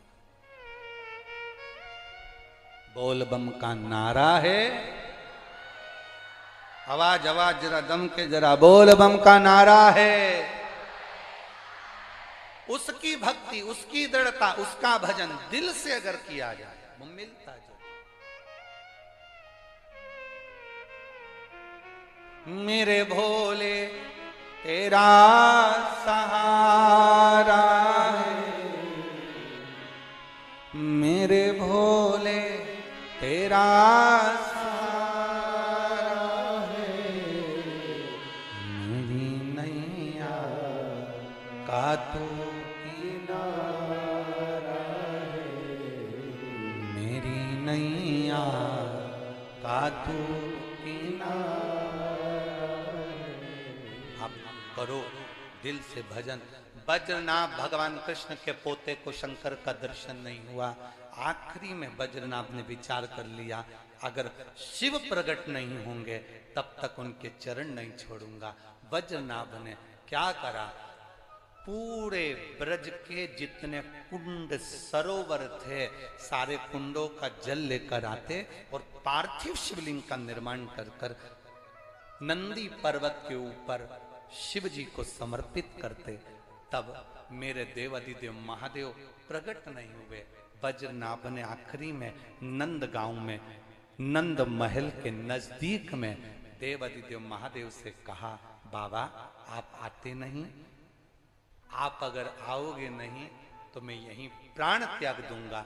तब भगवान शंकर भगवान कृष्ण के पोते के लिए वज्रनाभ के लिए नंद गांव में नंद महल के नजदीक में मेरे शंकर प्रकट हो गए, मेरे शिव प्रकट, जिनका नाम नंदीश्वर महादेव हो गया। गयो नंद गांव में आप लोग कभी? बोलो बोलो जम के जरा। नंद महल के नजदीक में नंदीश्वर महादेव है। करे हैं दर्शन? किस किस ने करे? जरा हाथ उठाओ, जरा करे हैं दर्शन। कभी मौका मिले, वज्रनाभ ने यहां पर तप कर कर पूरे ब्रजमंडल के जितने कुंड, जितने सरोवर, जितने तालाब, जितने बावड़ी, जितने नदी, जितने पवित्र पवित्र कुंड हैं, बावड़ी है, तालाब है, सरोवर है, वज्रनाभ भगवान कृष्ण के पोते ने सारे कुंडों का जल लाकर यहां पार्थिव लिंग का निर्माण कर कर जल समर्पित करा था। इसलिए अगर पूरे ब्रज की परिक्रमा ना कर सको तो नंद गांव के नंदीश्वर महादेव के मंदिर के अंदर जाकर अगर फर्श का स्पर्श ही कर लोगे तो पूरे ब्रज यात्रा का फल प्राप्त हो जाता। वो नंदीश्वर महादेव, बोल नंदीश्वर महादेव की हर हर महादेव। वो साधारणता नहीं है महाराज, ब्रज की एक एक रज पर, एक एक स्थान पर मेरा शिव समाहित है, बस उसको पहचान चाहिए।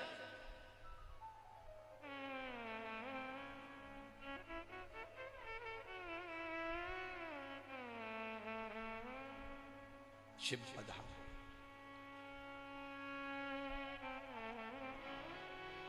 शंकर की भक्ति, शंकर की उपासना शिव पुराण कहती है। ब्रह्मा जी ने भगवान विष्णु से पूछ लिया था कि तुम्हारे पिता कौन है?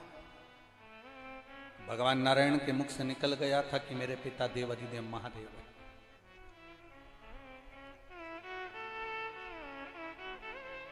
ब्रह्मा जी ने पूछा कि तुम्हारे पिता कौन है, और मुख से निकल गया कि देवाधिदेव महादेव है।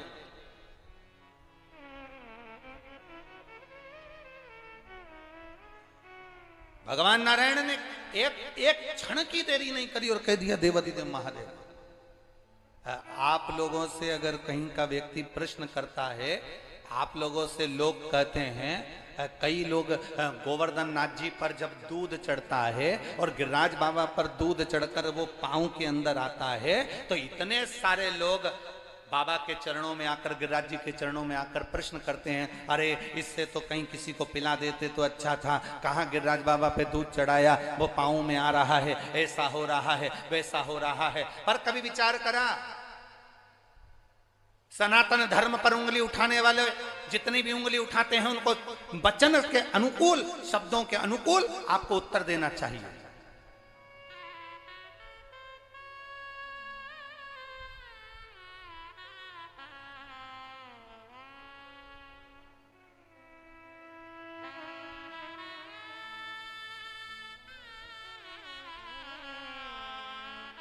एक बार भारत की भूमि से श्री राधा कृष्णन जी विदेश गए और भारत की भूमि के सनातनियों में से एक रहे हैं राधा कृष्णन। जब विदेश गए तो विदेशियों ने राधा कृष्णन जी से कह दिया, अरे हम आपसे, ठिठोली करने के भाव से, उनका उपहास करने के भाव से, उनकी हंसी उड़ाने के भाव से कह दिया, अरे ये तो बताओ राधा कृष्णन जी कि हमारे यहाँ तो लोग एकदम गोरे होते हैं और इंडियन, भारतीय, भारत में जन्म लेने वाला काला क्यों होता है? राधा कृष्णन जी समझ गए कि ये मेरी हंसी उड़ा रहे हैं, हम भारतीयों की हंसी उड़ा रहे हैं। तो राधा कृष्णन जी ने कहा, देखो भगवान ने रोटी बनाई और भगवान लक्ष्मी जी से कहे थे कि रोटी बना लो, भगवान ने रोटी बनाई और रोटी बनाई तो एक रोटी जो लक्ष्मी जी ने बनाई, जो भगवान ने रोटी बनाई वो कच्ची रह गई, कच्ची रह गई। वो रोटी भगवान ने खाई तो तुम जैसे पैदा हुए, क्योंकि रोटी जब कच्ची रहती है तो एकदम सफेद रहती है। फिर भगवान ने दूसरी रोटी बनाई, वो जल गई, एकदम काली हो गई, वो भगवान खाए तो अफ्रीका में पैदा हो गए। फिर भगवान ने तीसरी रोटी बनाई, जो अच्छे से सेकी, ना कच्ची ना जली, वो भारतीय है।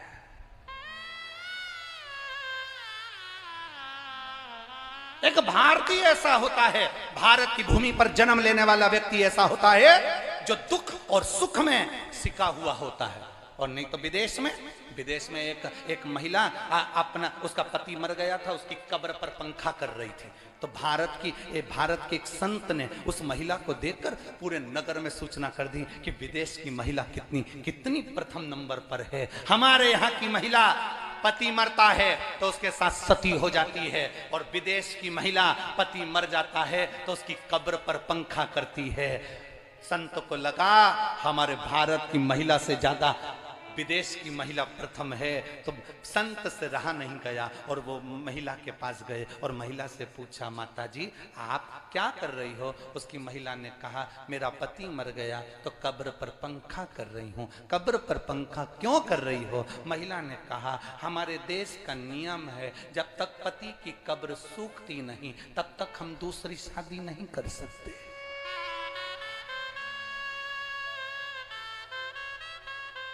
इसलिए पंखा कर करके सुखा रही। संत को लगा कि भारत के आगे सब फीका है, क्योंकि भारतीय जो पका होता है वो दुख और सुख में पका होता है। ये भारत जननी है संस्कारों की, ये भारत दैनी जननी है सभ्यता और संस्कारों की, जिसने दुनिया को दिया है, दुनिया को केवल प्रदान किया है।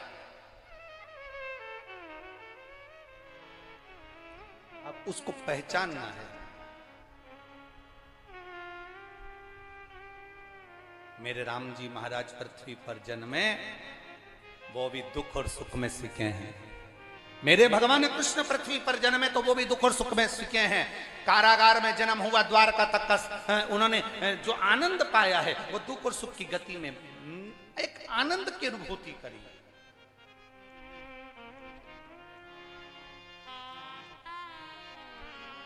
बद्रीनाथ भगवान शिव से कह दिए कि मैं, अगर आप ना आए तो मैं प्राण त्याग दूंगा। तब मेरे शंभु नंद गांव के नंदी पर्वत पर मेरे शंकर भगवान आकर विराजमान हो गए। बद्रीनाथ क्या चाहते हो? भगवान कृष्ण के पोते से भगवान शिव पूछ रहे क्या चाहते हो? प्रभु आप इस नंद गांव के रक्षक बनकर विराजमान हो जाओ। शिव जी कहते हैं ठीक है, मैं रक्षक बनकर विराजमान हो जाता हूं। भगवान शंकर नंद गांव के रक्षक बनकर नंदीश्वर महादेव के रूप में विराजमान। ब्रह्मा जी भगवान विष्णु से पूछते हैं तुम्हारे पिता कौन है? संसार में एक बात हमेशा याद रखना, जिसको किसी को अपना गोत्र नहीं मालूम हो, जिसको कुछ भी नहीं मालूम हो, बस वो इतना याद रखना कि तुम्हारा अगर कोई नहीं तो तुम्हारा पिता, तुम्हारा दादा, तुम्हारा परदादा, तुम्हारा पिता पर पिता, दादा पर दादा का नाम भी अगर नहीं मालूम हो तो एक नाम याद कर कर रखना कि शिव हमारे दादा भी हैं, शिव हमारे पिता भी हैं, शंकर हमारे घर के बुजुर्ग भी हैं और शंकर हमारे रक्षक भी हैं। उसके सिवाय कुछ नहीं।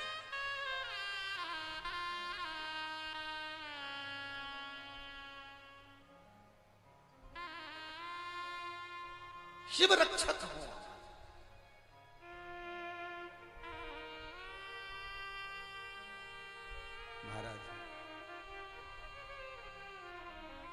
शिव कथा कह रही है, भगवान शंकर की कथा कहती है।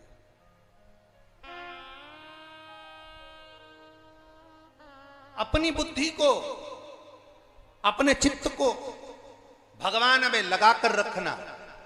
जैसे पहले कथा में कहा था, अगर आपने कहाँ कथा हुई थी? उत्तर प्रदेश मैनपुरी में कथा करी थी, वहां की कथा में स्मरण किया होगा। हमने एक बात कही थी, सन्यासी की मति और गृहस्थी की श्रीमती ठीक रहना चाहिए। क्या क्या? बोलो बोलो, जम के बोलो जरा। सन्यासी, साधु, संत तपस्वी, साधक, उपासक, भगवान का भक्त, सन्यासी की मति और घर में रहने वाले की श्रीमती, ये दोनों ठीक रहना चाहिए। सन्यासी की मति ठीक नहीं रहती तो वो दर दर ठोकर खाता है, और गृहस्थी की श्रीमती, समझ गए, श्रीमती अगर ठीक नहीं रहती तो वो भी दर दर ठोकर खाता है। मति और श्रीमती ये दोनों श्रेष्ठ रहना चाहिए। मति और श्रीमती ये ठीक रहना चाहिए। अगर कोई संत बन गया, साधु बन गया, सन्यासी बन गया, तपस्वी बन गया, साधक बन गया, उपासक बन गया, ब्रज की रज में तुम निवास कर रहे हो और ब्रज की रज में रहकर अगर तुम संत का जीवन जी रहे हो तो तुम्हें भगवान कृष्ण, राधा, शिव, राम, भगवान से एक आनंद की अनुभूति होना चाहिए, उसकी करीबी बढ़ना चाहिए। उसके बीच में हम परमात्मा को कैसे रिझा सकें, हमें उसकी एक आनंदता होना चाहिए।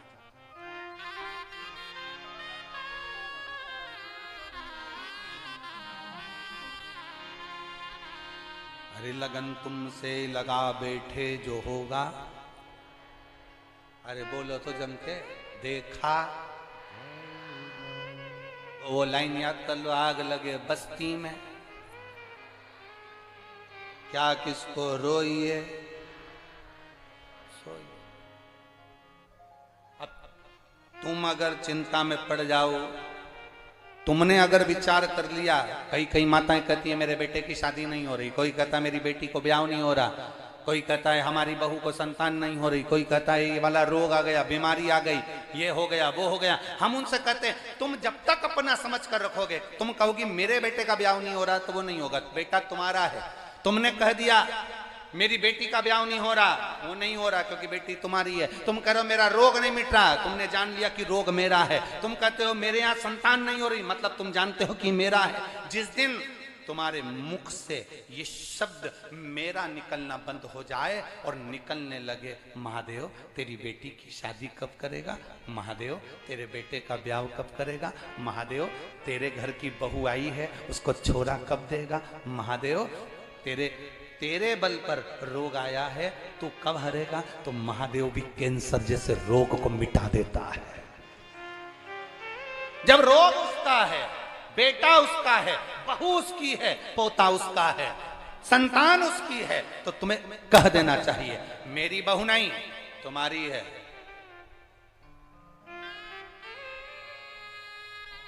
तुम्हारी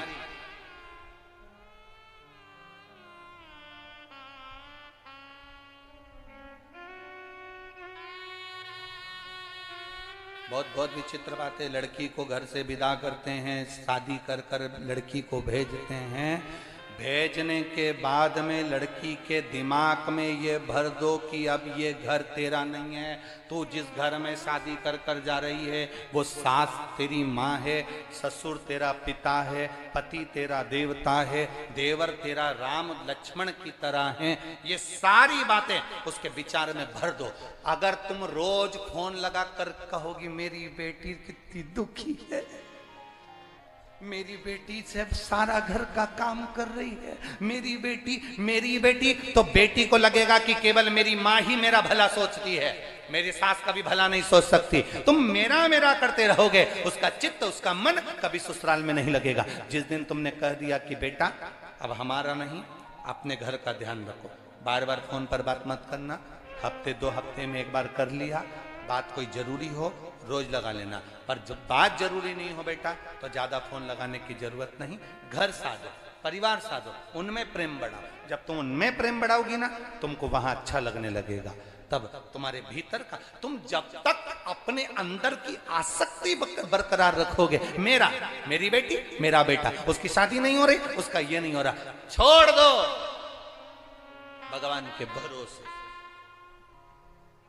तुम रोज भजन गाते हो, अब सौंप दिया, बोलो बोलो बोलो बोलो, सब भार तुम्हारे। अब कह जरूर रहे हो, बोल जरूर रहे हो, पर अभी भी छूटा लगा। ये उसी में का हाल है जैसे जगदीश भगवान की आरती। तन मन धन सब कुछ तेरा,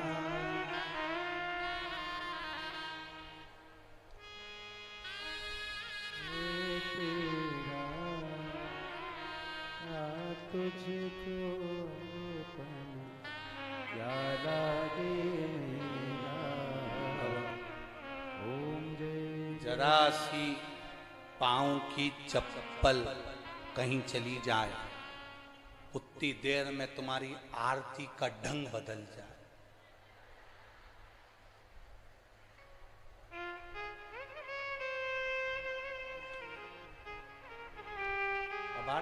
मात पिता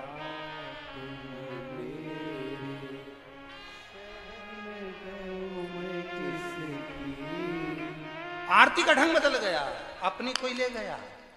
अब आरती में सोच रही है शरण गहूं किसकी, अपनी तो चली गई, अब मैं किसकी ले जाऊं।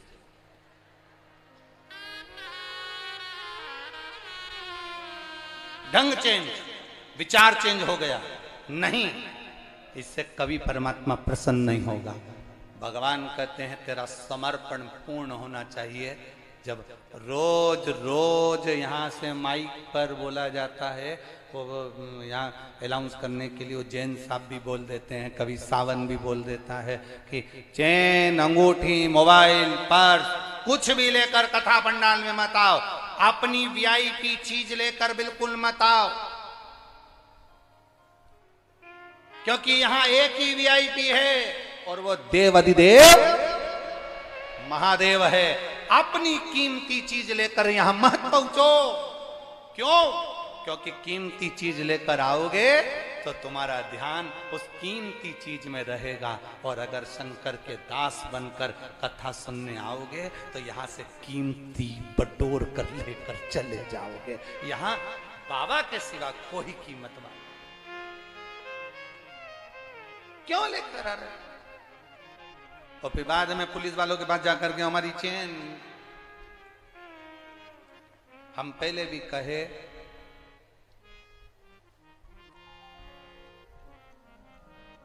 चोटे की निगाह चेन पर होती है, लुच्चे की निगाह तुम्हारी सुंदरता पर होती है,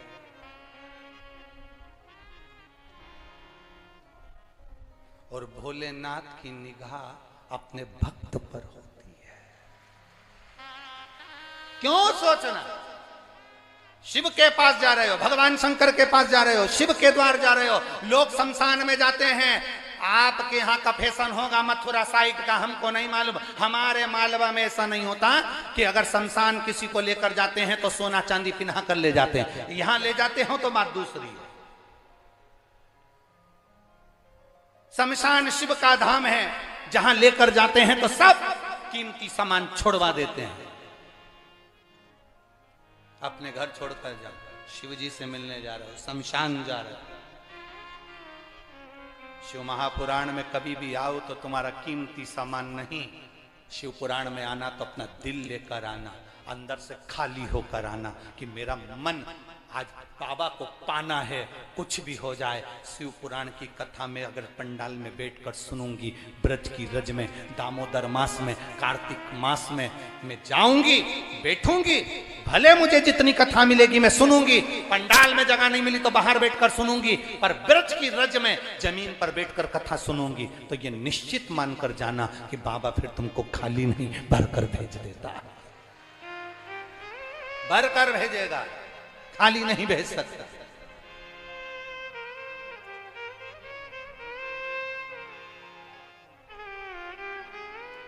कहा भगवान विष्णु ने कहा, भगवान विष्णु कह रहे हैं शिव मेरे पिता हैं। ब्रह्मा जी को हंसी आ गई, शंकर पिता? हाँ। कैसे लगते हैं शिव? कहां है शिव? एक विशाल पर्वत को दोनों ने मिलकर घुमाया, अग्नि का खंभ प्रकट हो गया, प्रथम शिवलिंग की आकृति प्रकट हो गई। सबसे पहले शिवलिंग का निर्माण भगवान ब्रह्मा और विष्णु ने करा और वो शिवलिंग प्रकट हो गया। भगवान ब्रह्मा ने कहा तुम्हारे पिताजी का सिर कहाँ है, तुम्हारे पिताजी का पांव कहाँ है? भगवान नारायण कहते हैं ये शिवलिंग ही तो मेरे पिताजी का मुख भी है और चरण भी है। ना ना, अपने पिता का मुख और चरण दिखाओ। ब्रह्मा जी कहते हैं मैं देख कर आता हूं कि शंकर भगवान का सिर कहाँ है। भगवान नारायण से कहा कि आप सिर देखने जाओगे? भगवान नारायण कहते हैं मेरे पिता का मुख नहीं, मेरे पिता का मुझे चरण देखना है, इसलिए मैं पाताल में जाता हूँ, तुम आकाश में चले जाओ। भगवान ब्रह्मा जी आकाश की ओर बढ़ने लगे, ब्रह्मा जी आकाश की ओर जाने लगे, भगवान विष्णु पाताल की ओर जाने लगे। पाताल में जाते जाते भगवान नारायण को चरण नहीं मिले, वापिस आ गए। ब्रह्मा जी ऊपर जाते जाते जाते जाते एक केतकी के फूल को तोड़ कर ले आए। केतकी से कहा मैं तुझे लेकर चल रहा हूं, पृथ्वी पर चलना, नीचे चलना और भगवान विष्णु के सामने जाकर कह देना कि ब्रह्मा जी को भगवान शंकर का सिर मिल गया। केतकी ने कहा मैं झूठ क्यों बोलूं? ब्रह्मा जी ने कहा मैं सारे देवताओं पर तुझे चढ़वाऊंगा, सुगंधित बना के रखूंगा। केतकी खुश हो गई। आगे चले तो केतकी ने कहा मेरी बात पर कोई ने भरोसा नहीं करा तो? सामने से गौ माता आ रही थी। गाय को हाथ जोड़कर ब्रह्मा जी ने कहा गौ माता तुम मेरे साथ नीचे चलकर कह दो कि भगवान ब्रह्मा जी को भगवान शंकर का सिर मिल गया। गाय कहती है मैं झूठ क्यों बोलूं? गौ माता अगर तू एक बार झूठ बोलेगी तो घर में से सबसे पहली रोटी तुझे दिलवाऊंगा। गाय ने कह दिया ठीक है मैं झूठ बोल सकती हूँ। गौ माता ने एक रोटी के चक्कर में झूठ बोल दिया, एक रोटी के चक्कर।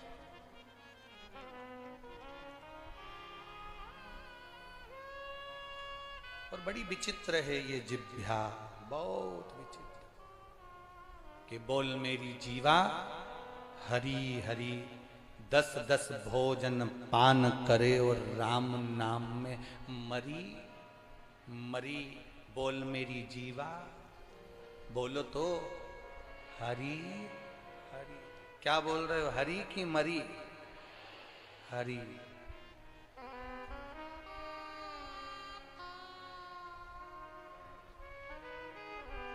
अरे महाराज शास्त्र कहे कि पापीड़ा मुख से राम नहीं निकले, राम नहीं निकले रे श्याम नहीं निकले।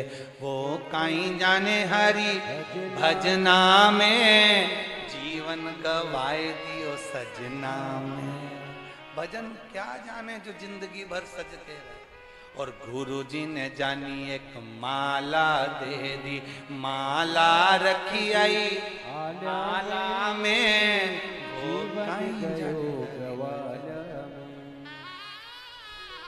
क्या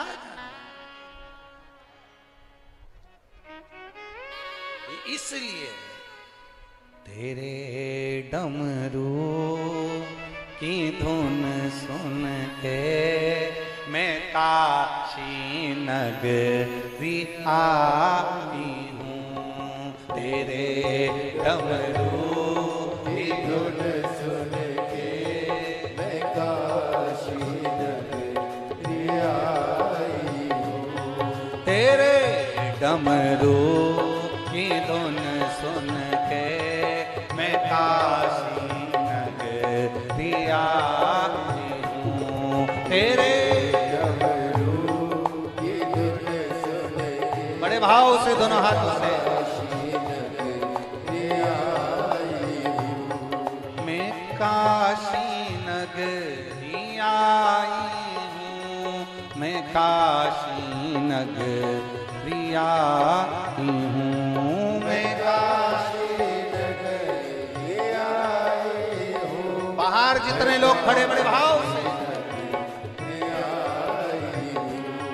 मैं काशी नगरी आई हूँ, मैं काशी नगरी आई हूँ, मैं काशी नगरी आई हूँ, मैं काशी नगरी आई हूँ। मेरे भोले ओ बम भोले मैं काशी नगरी आई हूँ। मेरे भोले ओ बम भोले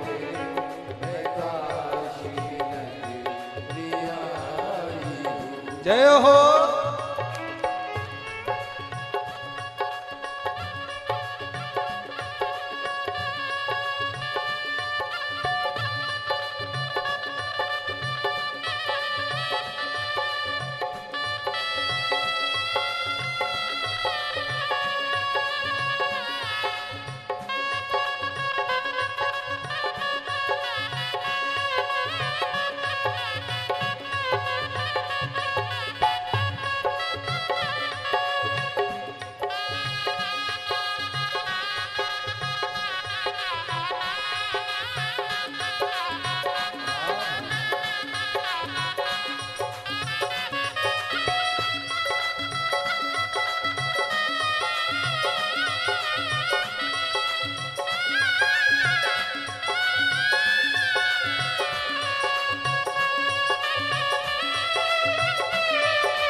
सुना है हमने ओ भोले तेरी काशी में गंगा है।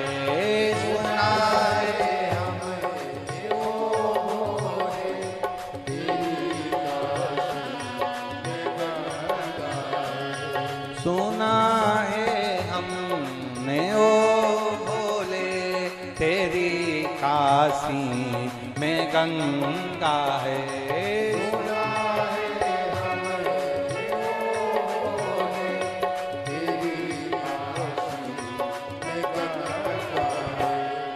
उसी गंगा को नहाने को मैं काशी नगरिया की हूँ। उसी गंगा को नहाने को मैं काशी नगरिया की हूँ।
सुना है हमने ओ भोले तेरी काशी में मुक्ति है। सुना है हमने ओ भोले तेरी काशी में मुक्ति है। सुना है हमने ओ भोले तेरी काशी में मुक्ति है। सुना है हमने ओ भोले आओ तेरी काशी में मुक्ति है। उसी मोक्ति को पाने को मैं काशी नगरिया की हूँ। उसी